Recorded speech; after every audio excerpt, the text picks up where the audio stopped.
much. Great job you're doing. Thank you, sir. Thanks to your leadership and setting the mandate of transparency and accountability across the U.S. government, I'm bringing that transparency and accountability to the intelligence community. First and foremost, to make sure that you and your cabinet have that real-time, relevant, apolitical, objective intelligence to best inform whether it's negotiations for peace, negotiations around tariffs, the great work that you are leading around the cabinet today.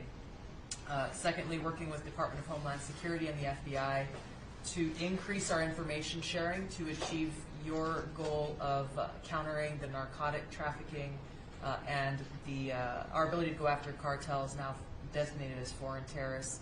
I met with the National Sheriff's Association this week, being able to work to make sure that the information that they are getting on the ground, that local law enforcement is getting on the ground, is being fed back up through to our National Counterterrorism Center, and that we have all of the federal agencies, state and local law enforcement, all on the same page as we are working to make our country safe again.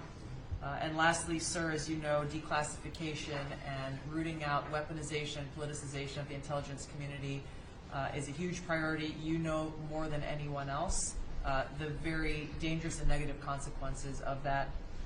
I've got a long list of things that we're investigating. We have the best of the best going after this. Election integrity being one of them. We have evidence of how these electronic voting systems have been vulnerable to hackers for a very long time and vulnerable to exploitation to manipulate the results of the votes being cast, which further drives forward your mandate to bring about paper ballots across the country so that voters can have faith in the integrity of our elections. And lastly, we've been scanning. I've had over 100 people working around the clock to scan the paper around RFK, Senator Robert F. Kennedy's assassination, as well as Martin Luther King Jr.'s assassination. These have been sitting in boxes in storage for decades. They have never been scanned or seen before. We'll have those ready to release here within the next few days. That's great. Bobby, how do you feel about that?